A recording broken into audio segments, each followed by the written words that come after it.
do we have here?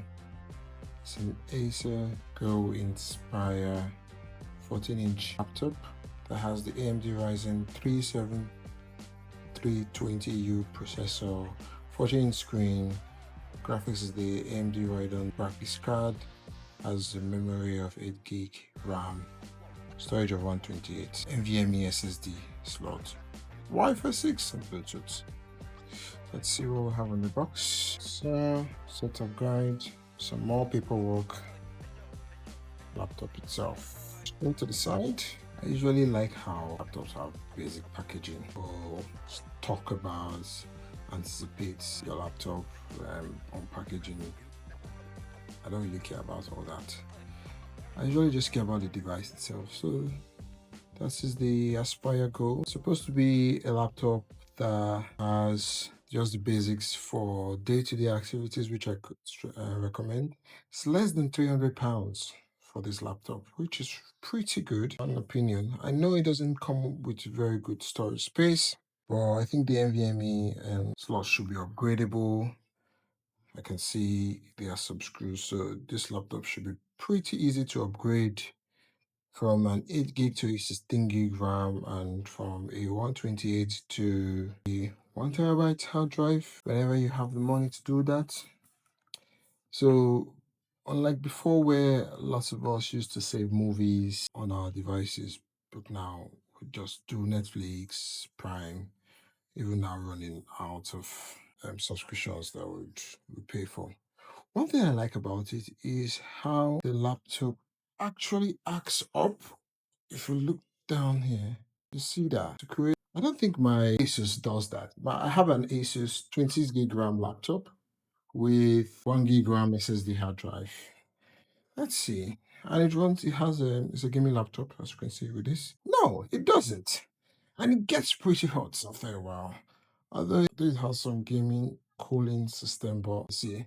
However, you know that this laptop basically is better than this in terms of graphics cards, processing power, and everything. And they couldn't think about that.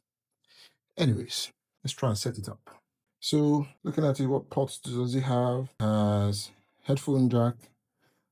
Thank goodness no laptop company is fully considering taking up headphone jack. We still need it. USB, I think that's just a basic USB port there. Vents.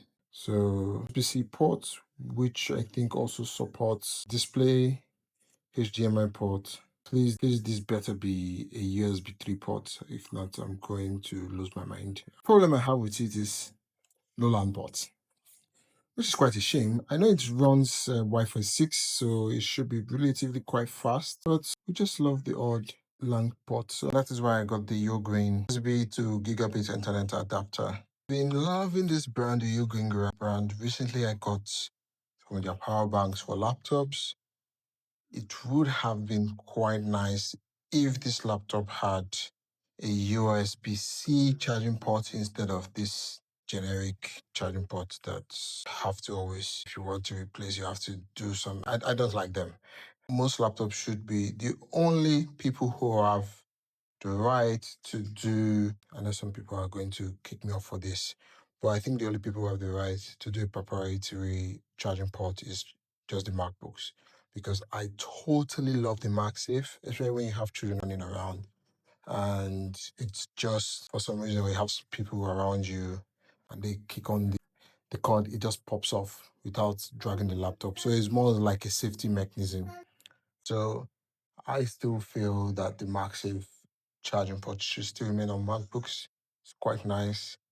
I would have loved if other laptops would key into that. Possibly have a USB-C way of doing it, but I don't know how that can be done.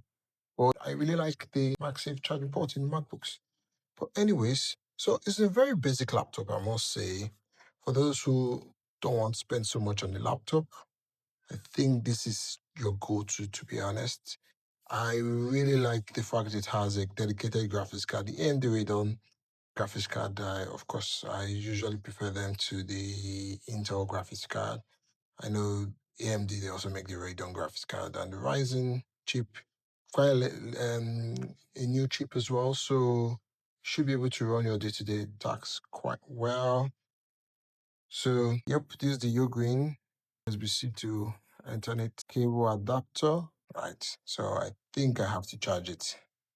It's completely dead. Interesting. And they mention it has an 11, 14-hour battery life.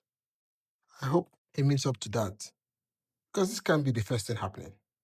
And we're back. So we're able to get it back up now. Because this is the first time setting it up, we'll just go fast past this.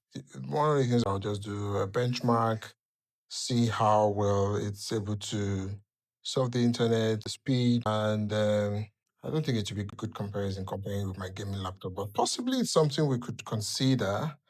But let's see how things go.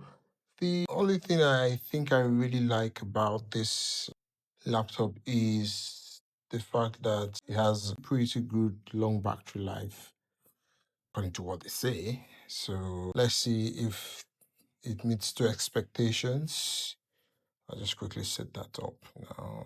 Connect to my Wi-Fi. For my gaming laptop, to be honest, I don't really use it for gaming. I just use it more for machine learning experiments. I use the graphics card more for AI related projects. So I don't really use it for gaming, even though it's a gaming laptop. But one thing I really hate about it is the fact that it has just a 4-hour battery life. Even when I try to turn off every other thing, like go to the minimum settings in terms of it bypassing the use of the graphics card to do anything, it still barely gets up to 5 hours. So using this continuously for 12 hours, I'll see how it goes and I'll let you guys know. Right, Future Morgan here. So I had to return the laptop. And that was basically because I still found use of my main machine, and I always had to remote back to the machine whenever I'm not close to it. And that was something I could always do with my wife's MacBook, using AnyDex or whatever, but it was still basically doing the same thing. So I felt, and my wife doesn't really use her MacBook as much, so I just tend to use it when I want to remote back to the laptop. And MacBook really have very good battery lives, don't they? Now, the USB-C port actually does work for charging. I later discovered that. Very good thing. So you may not always need the proprietary charger that comes along with it. But one thing I noticed, probably because of the charger I was using, but it tends to charge a bit slowly compared to the main charger. Maybe, probably that's because of me. Then the other thing was that it has a pretty good battery life. I was able to use it for 8 hours straight without no issues as well. So yeah, still a good laptop, I would say. It's very for day-to-day things. But at some point, you may need to upgrade it to maybe a 1 terabyte NVMe SSD hard drive. That is how you're going to really enjoy it on the long term. But if you're not someone who requires storage space as much, or you already have cloud drive, you can always just still cope with the 128. But aside that, good laptop for the price.